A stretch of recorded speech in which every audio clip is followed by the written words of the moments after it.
Celebration চলতেছে, এমনভাবে নাচানাচি মনে হইতেছে বারে গিয়ে নাচতেছে, এরকম অবস্থা আর কি। আর মেয়েদের, সুন্দরী মেয়েদের ছবি দিলে ওখানে নিউজটা ক্লিক হয় বেশি, এরকম চিন্তা চেতনা। যখন আপনি কোনো বিজয় লাভ করবেন, যখন সুসংবাদ পাবেন, যখন এই ধরনের কোনো বিষয় ঘটবে, তখন আপনি আল্লাহর তাসবিহ গুনবেন। মানে তাসবিহ বলতে আল্লাহর শুকরিয়া আদায় করবেন, সুবহানাল্লাহ বলবেন, আলহামদুলিল্লাহ বলবেন। কয়েকদিন আগে এসএসসি রেজাল্ট হয়েছে, A+ ছেলেরাও পেয়েছে, মেয়েরাও পেয়েছে, কিন্তু সংবাদ মাধ্যম বা নিউজ পোর্টালগুলোতে শুধুমাত্র মেয়েদের নাচ, সেলিব্রেশন এবং তাদের ছবিগুলোকে হাইলাইট করা হয়। অনেক সময় বাবাকে না দেখিয়ে শুধুমাত্র মাকে দেখানো হয়।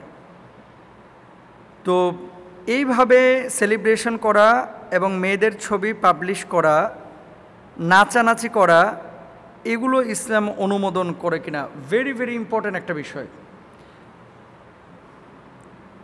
শুকরিয়া, এই যে আপনি যে GPA 5 পেয়েছেন, এখন তো মাশাআল্লাহ যারে জিজ্ঞেস করি ম্যাক্সিমামই দেখি GPA 5।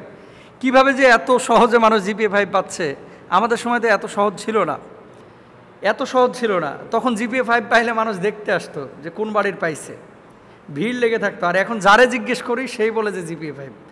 তো যাই হোক, আলহামদুলিল্লাহ, হয়তো বা আমাদের ছেলেরা, আমাদের মেয়েরা মেধাবী হয়েছে।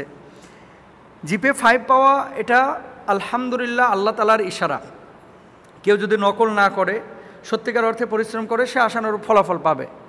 এখন আপনার যখন কোনো সুসংবাদ আসবে, আপনি যখন কোনো এই ধরনের কোনো মেসেজ পাবেন যেখানে আপনার সফলতার ছোঁয়া আছে, সেই সুসংবাদের সময় আপনার করণীয় কি? আল্লাহ সুবহানাহু ওয়া তাআলা এটা কিন্তু কুরআনুল কারিমে বলে দিয়েছেন।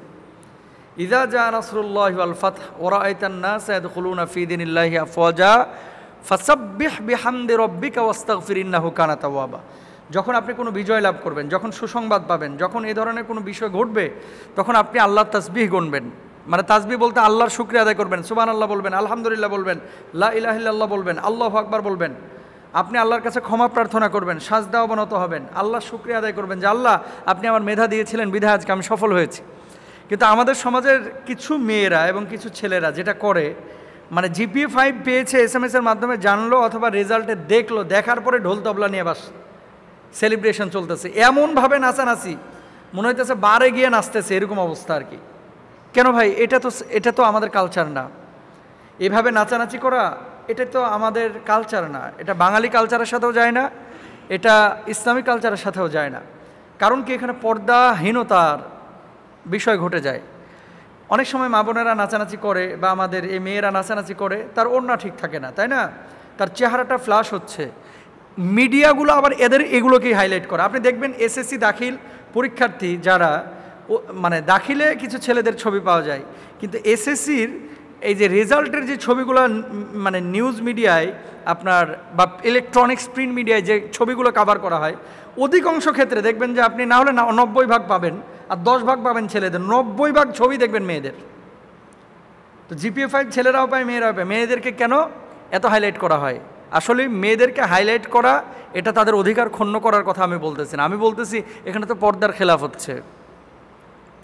ছেলেদেরকে কেন হাইলাইট করা হচ্ছে না? মানে ছেলেদের ছবিটা কম দেখে মানুষ নাকি? আর মেয়েদের, সুন্দরী মেয়েদের ছবি দিলে ওখানে নিউজটা ক্লিক হয় বেশি, এরকম চিন্তা চেতনা। আমি আমার মা বোনদেরকে বলবো, দেখেন আপনার মেধাটা পরীক্ষার আগে আল্লাহ সুবহানাহু ওয়া তাআলা আপনার পাগল বানিয়ে দিতে পারতেন, মেধাটাকে দুর্বল করে দিতে পারতেন। পরীক্ষায় যে আপনি যখন পরীক্ষার্থী ছিলেন, আপনার প্রশ্নের উত্তরগুলো সঠিকভাবে না দেওয়ানোর জন্য আল্লাহ সুবহানাহু ওয়া তাআলা আপনাকে পাকড়াও করে ফেলতে পারতেন। তো পরিপূর্ণভাবে আল্লাহ সুবহানাহু ওয়া তাআলা আপনাকে সহযোগিতা করেছেন। তো আল্লাহ আপনাকে GPA 5 মানে ব্যবস্থা করে দিলেন, তো সে আল্লাহর শুকরিয়া আপনি কিভাবে করলেন? আলহামদুলিল্লাহ। কিছু কিছু জায়গায় দেখা যায় কিছু ভাইয়েরা, কিছু মেয়েরা এই ফলাফল শুনে তারা জায়নামাজে দাঁড়িয়ে যায়। ফলাফল শোনার পরে কিছু যুবক দেখা যায় মসজিদে এসে কান্নাকাটি করতে। আমি নিজে দেখেছি। আমরাও তো বোর্ডে স্টান করেছি যখন মাদ্রাসায় পড়েছি। আলহামদুলিল্লাহ, আমরাও তো শুধু GPA 5 না, যখন আমরা আমাদের জায়গায় পড়াশোনা করেছি, আমরা তো পুরো দেশে সিরিয়াল পেয়েছি। তো সে সময় যখনই আমরা সিরিয়াল পেয়েছি, মেধা তালিকায় যখন আমরা এসেছি, আমরা জায়নামাজে গিয়ে দাঁড়িয়ে গিয়েছি, সেজদায় অবনত হয়েছি, কান্নাকাটি করেছি। কারণ এই মেধা, এটা আল্লাহ আমাকে দিয়েছে, এই বলাটা আল্লাহ আমাকে বলার তৌফিক দিয়েছে, এই লেখাটা আল্লাহ আমাকে তৌফিক দিয়েছে। তো তাহলে তো আল্লাহ খুশি হবে। কিন্তু আপনি এমন সেলিব্রেশন করলেন যেটা ইয়াহুদি, খ্রিস্টান, নাসারাদের সাথে মিলে যাচ্ছে, এটা কিন্তু উচিত না। এবং মেয়েদের মাদেরকে বেশি দেখানো হয়। কেন? পরিশ্রমকে মা একাই করেছে, বাপ করে নাই। আপনি দেখেন যে যত ক্ষেত্রে মানে বাচ্চাকে জিজ্ঞেস করা হচ্ছে তোমার এর পেছনে অবদানকার। টিচারের কথা বলা হয়, মার কথা বলা হয়, বাবার কথা বলা হয়, কিন্তু মাকেই দেখানো হয়। তো এই সমস্ত ক্ষেত্রে আসলে আমাদের বিষয়গুলো খেয়াল করা উচিত, পর্দার খেলাফ যেন কোনো কিছু না হয়। সেলিব্রেশন উদযাপন অবশ্যই হবে, সেটা ইসলামিক শরিয়ার গণ্ডির মধ্যে থেকে, যেহেতু অ্যাজ মুসলিম কিছু দিক নির্দেশনা ইসলামিক শরিয়া আপনাকে দিয়েছে। ইস্তাআজ্জানা রব্বুকুম লা ইন শাকারতুম লা আযীদান্নাকুম, শুকরিয়া যদি আদায় করেন নিয়ামত পাওয়ার পরে, আল্লাহ তাআলা সেই নিয়ামতটা আরও বাড়ায় দেবে।